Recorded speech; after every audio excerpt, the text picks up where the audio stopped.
ಆದರೂ ಸಾಮಾಜಿಕ ಸಂದರ್ಭದ ವಾಸ್ತವವನ್ನು ಗಮನಿಸಿದರೆ ಹೆಂಗಸರ ಅನುಭವ ಲೋಕವು ಅವರು ಮಂಡಿಸುವ ಬರಹಗಳಿಗಿಂತ ಭಿನ್ನವೇನೂ ಆಗಿಲ್ಲ. ಅವರು ಪುರುಷ ನಿರ್ಮಿತ ಮೌಲ್ಯ ಜಗತ್ತನ್ನು ಹಿಂಬಾಲಿಸಿ ಬದುಕುವ ಅನಿವಾರ್ಯಗಳಲ್ಲಿ ಇದ್ದಾರೆ. ಇದನ್ನೇ ತಮ್ಮ ಜಗತ್ತು ಎಂದು ನಂಬುವ ವಿಸ್ಮೃತಿಯಲ್ಲಿ ಬಹುಪಾಲು ಮಹಿಳೆಯರು ಉಳಿದಿದ್ದಾರೆ. ತಮ್ಮದಲ್ಲದ ಮೌಲ್ಯಗಳನ್ನು ಪಾಲಿಸುತ್ತಿದ್ದೇವೆ ಎಂಬ ಅರಿವು ಮೂಡಿದ ಕ್ಷಣದಲ್ಲಿ ಆ ಹೆಂಗಸರು ತಮ್ಮ ಜಗತ್ತನ್ನು ಶೋಧಿಸುವ ಕೆಲಸಕ್ಕೆ ತೊಡಗುವುದು ಸಾಧ್ಯವಾದೀತು ಅಷ್ಟೇ. ಆ ಮಾತಿರಲಿ. ಇದನ್ನೆಲ್ಲ ಪರಿಗಣಿಸಲು ಪ್ರಧಾನ ಧಾರೆಯ ಸಾಹಿತ್ಯ ವಿಮರ್ಶೆಯ ಪಾಠಗಳು ಒಪ್ಪುವುದಿಲ್ಲ. ಅದೇನೇ ಇರಲಿ, ಆಧುನಿಕ ಕನ್ನಡ ಸಾಹಿತ್ಯದಲ್ಲಿ ಸ್ತ್ರೀಯರ ಬರವಣಿಗೆಯು ಸುಮಾರು 1975ರಿಂದ ಈಚೆಗೆ ಸ್ವಾಭಿಮುಖವಾಗುವ ಹಂತದಿಂದ ಮುಂದಕ್ಕೆ ಸಾಗಿ ಅನುಭವದ ಅಧಿಕೃತತೆ ಮತ್ತು ಪ್ರಾಮಾಣಿಕತೆಯ ಮುಖಾಮುಖಿಯನ್ನು ತನ್ನದೇ ರೀತಿಯಲ್ಲಿ ನಿಭಾಯಿಸಿಕೊಳ್ಳುತ್ತಿದೆ.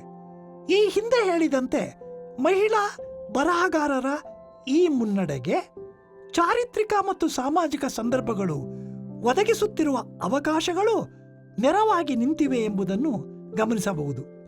ಇದೇ ಅವಧಿಯಲ್ಲಿ ಕನ್ನಡ ಜಗತ್ತಿನ ಇತರ ಶೋಷಿತರ ಬರವಣಿಗೆಗಳು ಬೇರೆ ಬೇರೆ ಪ್ರಮಾಣಗಳಲ್ಲಿ ಇಂಥದೇ ಪ್ರಕ್ರಿಯೆಗೆ ಒಳಗಾಗಿವೆ. ಇದರಿಂದಾಗಿ ಹೆಂಗಸಿನ ಪರಿಸ್ಥಿತಿಗೆ ಹೊಸ ಆಯಾಮಗಳು ಸೇರ್ಪಡೆಯಾಗಿವೆ. ಮುಖ್ಯವಾಗಿ ಜಾತಿ ಮತ್ತು ವರ್ಗದ ಆಯಾಮಗಳನ್ನು ಪರಿಗಣಿಸಿದಾಗ ಹೆಣ್ಣು ಎಂಬ ವ್ಯಾಖ್ಯೆಯನ್ನು ಯಾವ ನೆಲೆಯಲ್ಲಿ ಇರಿಸಬೇಕು ಎಂಬುದು ಈ ಹೊತ್ತಿನ ಮುಖ್ಯ ಪ್ರಶ್ನೆಯಾಗಿದೆ. ಇದಕ್ಕೆ ವಾದಗಳು ವಿವಾದಗಳು ಹಲವು ಇವೆ. ನಮ್ಮ ಬರಹಗಾರ್ತಿಯರು ಈ ವಾಗ್ವಾದಗಳಲ್ಲಿ ಸಿಲುಕಿದ್ದಾರೆ. ಹೆಣ್ಣಿನ ಸಾಮಾಜಿಕ ಅವಸ್ಥೆ ಎಂಬುದು ಜಾತಿ ವರ್ಗಗಳ ನೆಲೆಯನ್ನೂ ಮೀರಿದ ಮೂಲಭೂತ ಮತ್ತು ಚರಿತ್ರೆಯಲ್ಲಿ ಬಹುದೀರ್ಘಕಾಲದ ಗುರುತುಗಳಿರುವ ನೆಲೆ ಎಂಬ ಅರಿವು ಅವರಲ್ಲಿ ಇದೆ. ಆದ್ದರಿಂದ ಈ ಅರಿವಿನಿಂದ ಬರೆಯುತ್ತಿರುವ ಹಲವು ಮಹಿಳೆಯರು ಸಮಸ್ಯೆಯ ಪ್ರಧಾನ ಮತ್ತು ಗೌಣ ನೆಲೆಗಳು ಯಾವುವು ಎಂಬುದನ್ನು ಸರಿಯಾಗಿಯೇ ಗ್ರಹಿಸಿದ್ದಾರೆ.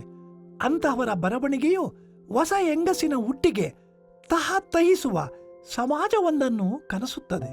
ಅದರೊಡನೆ ಸದ್ಯದ ಸಮಾಜದ ಪುರುಷ ಪ್ರಧಾನ ನೆಲೆಗಳು ಸ್ತ್ರೀ ಜಗತ್ತಿನ ಬಿಡುಗಡೆಗೆ ತಂದೊಡ್ಡಿರುವ ಆತಂಕಕಾರಿ ಅಡ್ಡಿಗಳನ್ನು ಕೂಡ ನಿರ್ದಾಕ್ಷಿಣ್ಯವಾಗಿ ಹೊರಗಿಟ್ಟಿದೆ. ಈ ಅರಿವು ಸ್ತ್ರೀವಾದಿ ವಿಮರ್ಶೆಯ ಮುಖ್ಯ ಆಧಾರವಾಗಿದೆ. ಈ ವಿಮರ್ಶೆಯನ್ನು ಅನ್ವಯಿಸಿ ನೋಡಿದಾಗ ನಮ್ಮ ಪುರಾಣಗಳು, ಪ್ರಾಚೀನ ಸಾಹಿತ್ಯ ಕೃತಿಗಳು ಬೇರೆಯದೇ ಲೋಕವನ್ನು ಕಾಣಿಸಬಹುದು. ಈವರೆಗೂ ಶ್ರೇಷ್ಠತೆಯ ಪ್ರತೀಕಗಳು ಎನಿಸಿದ್ದ ಕೃತಿಗಳೂ ಕೂಡ ಅದೆಷ್ಟು ಸ್ತ್ರೀ ದ್ವೇಷವನ್ನು ಹುದುಗಿಸಿಕೊಂಡಿವೆ ಎಂಬುದು ಗಮನಕ್ಕೆ ಬರುತ್ತದೆ. ಸಾಹಿತ್ಯ ಬರವಣಿಗೆ ಎಂಬುದು ಕೇವಲ ವ್ಯಕ್ತಿ ನಿರ್ಮಿತ ಎನಿಸಿ ನಿಲ್ಲುವುದಿಲ್ಲ. ಅದು ಪಿತೃಪ್ರಧಾನ ಸಮಾಜದ ಪ್ರತೀಕಗಳೇ ಆಗಿರುತ್ತವೆ ಎಂಬುದು ಮತ್ತೊಮ್ಮೆ ಸಾಬೀತಾಗುತ್ತದೆ.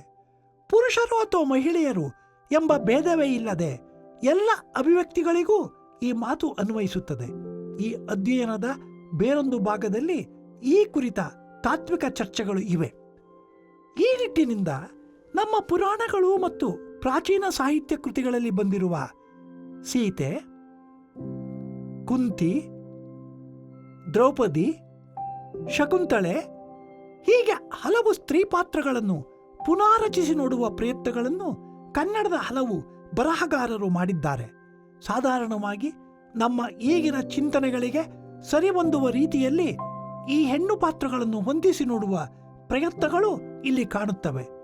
ಈ ಪ್ರಯತ್ನಕ್ಕಿಂತಲೂ ಭಿನ್ನವಾಗಿ ಅಥವಾ ಪೂರಕವಾಗಿ ಇನ್ನೊಂದು ನೋಟದಿಂದಲೂ ನಮ್ಮ ಪ್ರಾಚೀನ ಕೃತಿಗಳನ್ನು ನೋಡಿರುವ ಮಾದರಿಯೂ ಕಾಣುತ್ತದೆ. ಅದೆಂದರೆ ಆ ಕೃತಿಗಳಲ್ಲಿ ಹೆಣ್ಣನ್ನು ಕುರಿತ ಗ್ರಹಿಕೆಗಳನ್ನು ಗುರುತಿಸಿ ಅಲ್ಲಿ ಕಾಣುವ ಪಿತೃಪ್ರಧಾನ ಚಿಂತನೆಗಳ ಪ್ರಭಾವವನ್ನು ಅರಿಯುವುದು. ಇದಕ್ಕಾಗಿ ಆ ಕೃತಿಗಳಲ್ಲಿನ ಹಲವು ಸನ್ನಿವೇಶಗಳನ್ನು ಆಯ್ದುಕೊಂಡು ಅಲ್ಲಿ ಸ್ತ್ರೀ ಮತ್ತು ಪುರುಷ ಪಾತ್ರಗಳಲ್ಲಿ ಯಾರು ಕ್ರಿಯಾಶೀಲರು ಎನಿಸುತ್ತಾರೆ, ಯಾರು ನಿಷ್ಕ್ರಿಯರೆನಿಸಿ ಉಳಿಯುತ್ತಾರೆ ಎಂಬುದನ್ನು ಗಮನಿಸಬಹುದು. ಹಾಗೆಯೇ ಯಾರ ಸ್ಥಾನ ಯಾವುದು ಎಂಬುದು ಕಣ್ಣಿಗೆ ಗೋಚರಿಸುತ್ತದೆ. ಹೆಣ್ಣು ಪಾತ್ರವನ್ನು ವೈಭವೀಕರಿಸಿ ಚಿತ್ರಿಸಿರುವ ಬಗೆಗಳನ್ನು ಶೋಧಿಸಿದರೆ ಅಥವಾ ಹೆಣ್ಣು ಪ್ರತಿರೋಧಿಸಿದ ಬಗೆಗಳನ್ನು ಗಮನಿಸಿ ನೋಡಿದರೆ ಅಲ್ಲಿ ಪುರುಷನು ಕರ್ತೃ ಎನಿಸಿ ಮಹಿಳೆಯು ಅನ್ಯಳೂ ಎನಿಸಿ ನಿಲ್ಲುವುದು ಸ್ಪಷ್ಟವಾಗಿ ಕಾಣುತ್ತದೆ. ಗಂಡಸಿನ ಲೈಂಗಿಕ ಆಕ್ರಮಣವನ್ನು ಹೆಂಗಸು ಪ್ರತಿರೋಧಿಸಿದ 2 ಸಂದರ್ಭಗಳು ಮಹಾಭಾರತದ ಕಥೆಯಲ್ಲಿ ಬರುತ್ತವೆ. ಕಥೆಯ ವಿವರಗಳಿಗೆ ಹೋಗದೆ ಮೊದಲಿಗೆ ಭೀಷ್ಮ ಮತ್ತು ಸಾಳ್ವ ಎಂಬ 2 ಗಂಡಸರ ಅಹಂನ ಘರ್ಷಣೆಯಲ್ಲಿ ನಲುಗುವ ಅಂಬೆಯ ಪ್ರತಿರೋಧದ ಪರಿಣಾಮವನ್ನು ಗಮನಿಸೋಣ. ಅವಳ ಲೈಂಗಿಕತೆಯು ಅಪಹರಣಕ್ಕೆ ಒಳಗಾದ ಹಿಂಸೆ ಒಂದು ಕಡೆಯಾದರೆ, ಅದು ದಿಕ್ಕು ದಿವಾಣವೇ ಇಲ್ಲದೆ ಅನಾಥವಾಗಿ ನಿಂತ ದುರಂತ ಇನ್ನೊಂದು ಕಡೆ. ಎಷ್ಟೇ ಕೋಪ ಬರಬಹುದು, ಆದರೆ ಇದನ್ನು ಅವಳು ಹೇಗೆ ಎದುರಿಸಬಹುದು? 2 ಗಂಡಸರನ್ನು ಅವಳು ಜಾಡಿಸಿ ಪ್ರಶ್ನಿಸಿದಳು ಎಂಬುದು ಅವಳು ಪುಕ್ಕಲು ಹೆಂಗಸೇನೂ ಅಲ್ಲ ಎಂಬುದನ್ನು ಹೇಳುತ್ತದೆ.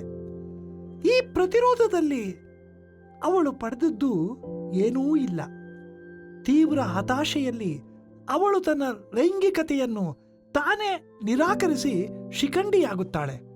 ಮುಂದೆ ಪುರುಷರ ನಡುವೆ ನಡೆದ ಯುದ್ಧದಲ್ಲಿ ಭೀಷ್ಮನ ಸಾವಿಗೆ ಕಾರಣವಾದಳು ಎಂಬುದು ಮತ್ತೆ ಪುರುಷನ ರಾಜಕಾರಣದ ಅಗತ್ಯವಾಯಿತೇ ಹೊರತು ಅವಳ ಪಾಲಿಗೆ ಇನ್ನೇನೂ ಆಗಲಿಲ್ಲ. ಇಂಥದೇ ಇನ್ನೊಂದು ಹೆಣ್ಣಿನ ಕತೆ ಅರ್ಜುನನನ್ನು ಬಯಸಿದ ಊರ್ವಶಿಯದು. ಮೇಲುನೋಟಕ್ಕೆ ಇವಳ ಕಥೆಯು ತನ್ನನ್ನು ತಿರಸ್ಕರಿಸಿದ ಪುರುಷನನ್ನು ಒಬ್ಬ ಹೆಣ್ಣು ಶಪಿಸಿ ಪ್ರತಿರೋಧವನ್ನು ತೋರಿದಳು ಎಂಬಂತೆಯೇ ಇದೆ. ಆದರೆ ಇವಳ ಶಾಪವು ಗಂಡಸರ ನಡುವಣ ಯುದ್ಧದಲ್ಲಿ ಅವನಿಗೆ ವರವಾಗಿ ಕೆಲಸ ಮಾಡಿತು. ಒಬ್ಬ ಹೆಂಗಸನ್ನು ಬಯಸಿದಾಗ ಅವಳು ಯಾವ ವಿರೋಧವನ್ನೂ ಒಡ್ಡದೆ ತನ್ನ ದೇಹವನ್ನು ಒಪ್ಪಿಸಬೇಕು ಎಂದು ಗಂಡಸು ಬಯಸುತ್ತಾನೆ. ಅವಳು ಬೇಡವೆಂದರೆ ಅವನು ಆಕ್ರಮಣ, ಬಲಾತ್ಕಾರ ಏನು ಬೇಕಾದರೂ ಮಾಡುತ್ತಾನೆ.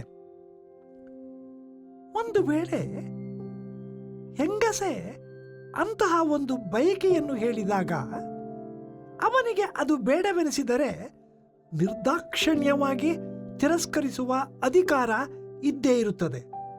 ಅವಳು ಏನೂ ಮಾಡಲಾರಳು. ಮೇಲೆ ಬಿದ್ದು ಬಂದ ಹೆಣ್ಣು ಮರ್ಯಾದೆಗೆಟ್ಟವಳು ಎಂಬ ಸಾಮಾಜಿಕ ನಿಂದನೆಗೆ ಅವಳೇ ಗುರಿಯಾಗುತ್ತಾಳೆ. ಅವಳು ಏನೂ ಮಾಡಲಾಗದೆ ಊರ್ವಶಿಯಂತೆ ಶಪಿಸುತ್ತಾ ಕೂರಬಹುದು ಅಷ್ಟೇ. ಇದೇ ಪಿತೃಪ್ರಧಾನತೆಯ ನಿಯಮ. ಹೆಂಗಸಿನ ಅಸಹಾಯಕ ಸಂದರ್ಭಗಳಾಗಲಿ, ಅವುಗಳನ್ನು ಪ್ರತಿರೋಧಿಸುತ್ತೇನೆ ಎಂದು ಹೊರಟ ಅವಳ ಪ್ರಯತ್ನಗಳಾಗಲಿ ಅವಳ ಮೇಲೆಯೇ ಎರಗಿ ಬರುತ್ತವೆ ಎಂಬ ಸಾಮಾಜಿಕ ವಾಸ್ತವ ಒಂದೇ ಉಳಿದುಕೊಳ್ಳುತ್ತದೆ. ಅದರಲ್ಲೂ ಹೆಂಗಸಿನ ಲೈಂಗಿಕತೆಯ ಪ್ರಶ್ನೆಗಳು ಸಾಮಾಜಿಕವಾಗಿ ನಿರ್ವಹಣೆಗೊಳ್ಳುವ ಇಂಥ ಅನೇಕ ಮಾದರಿಗಳು ಮಹಾಭಾರತದಲ್ಲಿ ಕಂಡುಬರುತ್ತವೆ. ಈ ಪಾರಂಪರಿಕ ಸ್ತ್ರೀ ಮಾದರಿಗಳನ್ನು ಪಂಪ, ರನ್ನ, ಲಕ್ಷ್ಮೀಶ, ಕುಮಾರವ್ಯಾಸ ಮೊದಲಾದ ಪ್ರಾಚೀನರು ಮಾತ್ರವೇ ಅನುಸರಿಸಿದ್ದಾರೆ ಎಂದಲ್ಲ. AR ಕೃಷ್ಣಶಾಸ್ತ್ರಿ, ಕುವೆಂಪು ಮೊದಲಾಗಿ ನಮ್ಮ ಸಮಕಾಲೀನ ಪ್ರತಿಭಾವಂತ ಕವಿಗಳವರೆಗೂ ಈ ಸ್ತ್ರೀ ಮಾದರಿಗಳೇ ಉಳಿದು ಬಂದಿವೆ.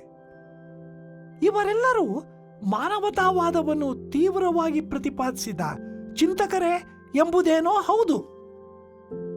ಆದರೆ ಹೆಣ್ಣಿನ ವಿಚಾರಕ್ಕೆ ಬಂದಾಗ ಅದು ಉದಾರವಾದಿ ಪುರುಷ ಚಿಂತನೆಗಳು ಮಾತ್ರವೇ ಆಗಿರುತ್ತವೆ ಎಂಬುದನ್ನು ನೋಡಬಹುದು.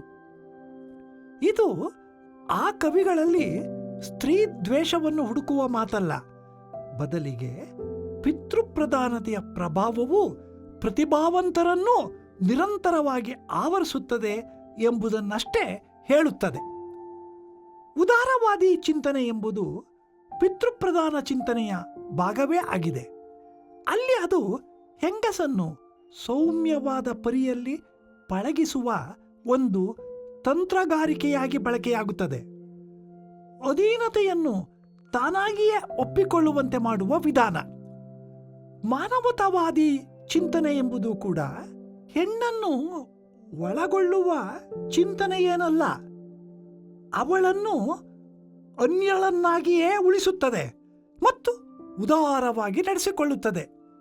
ಕನ್ನಡ ಸಾಹಿತ್ಯದಲ್ಲಿ ಸ್ತ್ರೀಪರ, ಸ್ತ್ರೀ ಕೇಂದ್ರಿತ, ಅಷ್ಟೇಕೆ ಸ್ತ್ರೀವಾದಿ ನೋಟ ಎಂಬ ಎಲ್ಲವೂ ಈ ಮಿತಿಯಲ್ಲಿ ಉಳಿದು ಬಿಟ್ಟಿರುವಂತೆ ತೋರುತ್ತದೆ. ಇದಕ್ಕೆ ಆದಿಕವಿ ಪಂಪನಿಂದ ಮೊದಲಾಗಿ ನಮ್ಮ ಸಮಕಾಲೀನ ಸಾಹಿತ್ಯ ಕೃತಿಗಳಿಂದಲೂ ನಿದರ್ಶನಗಳನ್ನು ನೋಡಬಹುದಾಗಿದೆ. ಪಂಪನ 2 ಕೃತಿಗಳಲ್ಲಿಯೂ ಸ್ತ್ರೀ ಪಾತ್ರಗಳಿವೆ. ಅವರು ಭಾಗವಹಿಸಿದ ಘಟನಾವಳಿಗಳೂ ಇವೆ. ಆದರೆ ಪಂಪನ ಕಥಾನಕದಲ್ಲಿ ಸ್ತ್ರೀ ಗೈರು ಹಾಜರಾಗಿದ್ದಾಳೆ. ಈ ಮಾತಿನ ಅರ್ಥವೇನು? ಸಾಮಾಜಿಕ ವ್ಯವಸ್ಥೆ ಅಥವಾ ಒಟ್ಟು ಬದುಕನ್ನು ಕುರಿತು ಪಂಪನು ಪ್ರತಿಪಾದಿಸುವ ಅವನ ತಾತ್ವಿಕ ಪ್ರಸ್ತಾಪಗಳನ್ನು ಗಮನಿಸಬಹುದು. ಮಾನವ ಜಾತಿ ತಾನೊಂದೆವಲಂ ಎಂಬ ಅವನ ಉದಾತ್ತ ಚಿಂತನೆಯ ಮಾನವ ಜಾತಿಯಲ್ಲಿ ಸ್ತ್ರೀ ಜಾತಿ ಒಳಗೊಂಡಿದೆ ಎಂಬುದಕ್ಕೆ ಆಧಾರಗಳಿಲ್ಲ. ಕುಲಂ ಕುಲಮಲ್ತು ಛಲಂ ಕುಲಂ ಗುಣಂ ಕುಲಂ ಅಭಿಮಾನ ಒಂದೇ ಕುಲಂ ಅಣ್ಮುಕುಲಂ ಎಂದು ಸಾಗುವ ಪದ್ಯವನ್ನೇ ಗಮನಿಸಿ, ಮೌಲ್ಯ ವ್ಯವಸ್ಥೆಯ ಉದಾತ್ತ ಮಾದರಿಗಳೆಲ್ಲವೂ ಇಲ್ಲಿ ಪ್ರಸ್ತಾಪಗೊಂಡಿವೆ. ಆದರೆ ಈ ಒಂದೊಂದು ಮೌಲ್ಯಕ್ಕೂ ಪ್ರತೀಕಗಳೆನಿಸಿ ನಿಲ್ಲುವವರು ಗಂಡಸರು ಮಾತ್ರವೇ ಆಗಿದ್ದಾರೆ. ಛಲದೋಳ್ ದುರ್ಯೋಧನಂ,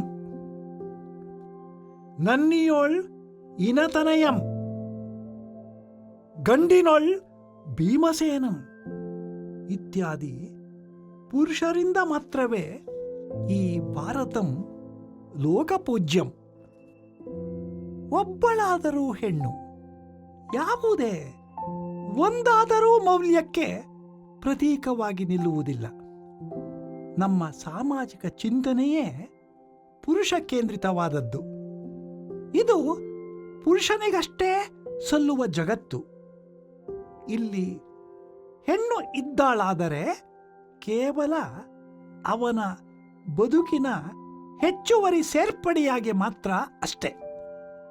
ಅವನು ಅವಳನ್ನು ಕಾಣುವುದು ತನ್ನಿಂದ ಹೊರತಾದ ಒಂದು ವಸ್ತು ಎಂಬಂತೆಯೇ. ಈ ಮಾತಿಗೆ ಪ್ರತಿಭಾವಂತ ಕವಿಯೂ ಹೊರತಾಗುವುದಿಲ್ಲ. ಹೆಣ್ಣು ಪುರುಷನ ಅನುಭೋಗದ ವಸ್ತು ಎಂಬ ಕಲ್ಪನೆ ಪಂಪನ ಕಥಾನಕದ ಉದ್ದಕ್ಕೂ ಇದೆ. 10ನೆಯ ಶತಮಾನದ ಸಾಮಾಜಿಕ ಮೌಲ್ಯ ವ್ಯವಸ್ಥೆಯಲ್ಲಿ ವೀರತ್ವ, ತ್ಯಾಗ, ದಾನ ಇಂಥವು ಪ್ರಧಾನ ಮೌಲ್ಯಗಳೆನಿಸಿದ್ದರೆ, ಇನ್ನೊಂದು ಕಾಲದಲ್ಲಿ ಇನ್ನಾವುದೋ ಮೌಲ್ಯಗಳು ಪ್ರಧಾನ ಎನಿಸಬಹುದು. ಆದರೆ ಎಲ್ಲ ಕಾಲದಲ್ಲೂ ಈ ಸಾಮಾಜಿಕ ಮೌಲ್ಯಗಳು, ಯುಗಧರ್ಮ ಎಂಬುವು ಪುರುಷರಿಗಷ್ಟೇ ಅನ್ವಯ ಆಗುತ್ತವೆ. ಸಮಾಜದಲ್ಲಿ ಸ್ತ್ರೀಯರ ಇರುವಿಕೆಯನ್ನೇ ಕಡೆಗಣಿಸುವಂತೆ ಅವರು ಈ ಪುರುಷ ಲೋಕದ ಮೌಲ್ಯ ವ್ಯವಸ್ಥೆಯಲ್ಲಿ ಪುರುಷರಿಗೆ ಪೂರಕವಾಗಿಯಷ್ಟೇ ಬರುತ್ತಾರೆ. ಅವರು ಸ್ವಂತ ಮುಖಗಳಿಲ್ಲದವರು.